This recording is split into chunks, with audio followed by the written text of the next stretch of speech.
Mas Arsul Sani, anggota Komisi 3 DPR. Ini 4 miliar di rutan, receh atau sesuatu yang besar sih sebetulnya? Saya kira kita mengukur ya satu ketidakteraturan atau penyimpangan itu tidak bisa dari nilai. Oke. Apakah 4 miliar mau 10, tetapi tentu kita harus mengukurnya dari dampak buruknya. Dampak buruknya. Ya, secara kelembagaan dan juga moralitas etos kerja dari para pejabat yang ada di sana. Jadi itu yang harus kita lihat, bukan soal nilainya. Ini ada pembiaran nggak sih, Mas? Saya ingin melihatnya seperti ini ya, bahwa kejadian seperti ini sekali lagi menunjukkan bahwa ada yang miss dalam pengawasan internal. Ada yang miss. Itu harus diakui ya. Dan karena kalau tanpa pengakuan Mas Budiman, yang ada itu adalah denial, misalnya bahwa kami terus sudah melakukan pengawasan, maka akan sulit untuk melakukan perbaikan ya.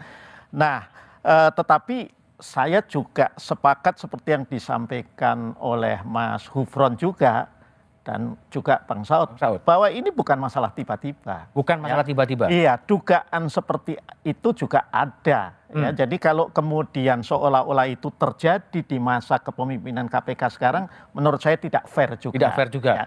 Tapi barangkali yang membedakan seperti yang dikatakan oleh Bang Saud itu tadi, dulu itu deteksi awalnya lebih cepat, ya fokusnya kemudian pembenahan, ya melakukan penindakan internal. Nah, dalam konteks yang sekarang ini yang saya kira ya teman-teman pimpinan KPK harus menjelaskan apa pengawasan yang selama ini dilakukan. Itu yang menurut saya itu belum kelihatan. Atau ya, bisa mengalir ke atas mereka. lagi gitu, enggak? Wah, saya tentu tidak boleh mendahului. Tetapi ya ini mesti harus diselidiki. Dan kalau menurut saya, kalau untuk menunjukkan bahwa ini ada keinginan untuk memperbaiki, kalau perlu itu penyelidikannya itu ya dimintakan kepada penegak hukum yang lain. Ya, bukan misalnya sendiri Barreskrim Polri dan segala macam, itu akan lebih baik untuk menunjukkan kepada masyarakat kredibilitas proses hukum yang dijalankan dalam kasus ini. Oke, Bang Mulya, kalau lihat 4 miliar dalam 3 bulan ini gimana kalau Bang Mulya? Ini semacam, kalau Pak Mahfud kan mengatakan ini industri hukum ya. Semuanya diindustrialisasi lah, mau jenguk tahanan ya bayar dan lain sebagainya. Atau gimana Bang Mulya lihat? Ya saya setuju dengan Bung Arsul tadi. Ya, kita melihat dampaknya. Tapi persoalannya adalah ini kan bukan soal yang tiba-tiba. Bukan tiba-tiba. Bukan tiba-tiba. Jadi saya sebagai pengamat KPK dan terlibat dalam banyak pansel KPK, saya baru sekali ini mendengar dan melihat betapa demoralisasi dalam tubuh KPK. Demoralisasi. Demoralisasi dan degradasi KPK itu terjadi dalam ya bentuk yang sangat dahsyat. Gitu. Sebelumnya saya tidak melihat KPK terdegradasi seperti ini. Nah saya pribadi dulu pernah jadi ketua Transparansi Internasional. Dan kita melihat KPK sebagai showcase, sebagai model. Dia adalah pulau integritas. Di mana tidak boleh ada korupsi, tidak boleh ada pelanggaran etika. Tapi sekarang ini kita banyak sekali mendengar kasus pelanggaran etika dan kasus korupsi dalam tubuh KPK. Nah ini menunjukkan bahwa KPK tidak bisa sebagai pulau integritas. Waktu saya menjadi pansel KPK, Bung Budiman, saya katakan persyaratan untuk menjadi pimpinan KPK adalah nomor 1 integritas, nomor 2 integritas, nomor 3 integritas. Dan ini turunannya mesti ke bawah.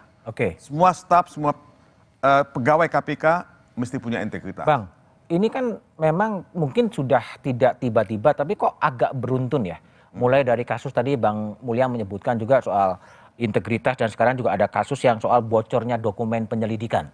Yang meskipun oleh Dewas dikatakan tidak cukup bukti. Ini gimana menjelaskan kepada publik kok prahara ini atau disaster ini agak berturut-turut sebetulnya?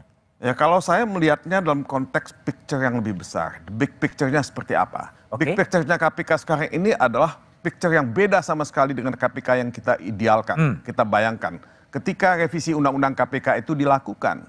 Nah disinilah pelemahan KPK itu menimbulkan juga demoralisasi dan degradasi pada tubuh KPK. Nah tadi sebelum kita datang ke sini Bung Saud mengatakan bahwa KPK ini sejauh mana dia independen atau tidak. Kita bicara norm and values. Ya. Nah ini pegawai KPK, ini kan bagian dari civil servant, ASN. ASN. Ya. Nah apakah rekrutmennya cukup ya profesional, ya cukup telaten atau tidak, sehingga outputnya bisa menghasilkan orang-orang yang betul-betul punya integritas, punya profesionalitas atau tidak. Nah ini yang saya selalu ragukan dalam konteks sekarang ini, apalagi kita melihat dulu Bung Budiman, pada zaman pimpinan KPK sekarang ada tes wawasan kebangsaan yang dipaksakan gitu. Ya banyak orang-orang KPK yang menurut saya cukup bagus, punya kredibilitas, itu tertendang keluar dari KPK. Ya, nah ini fenomena apa? Fenomena apa? Nah ini fenomena yang menunjukkan bahwa di sana itu tidak dibangun satu budaya profesionalitas, ya, integritas. Itu ada budaya like and dislike, ya. Ya mungkin juga ketidaksukaan dalam persepsi, dalam politik, dalam sebagainya itu. Nah ini punya pengaruh, suka atau tidak suka.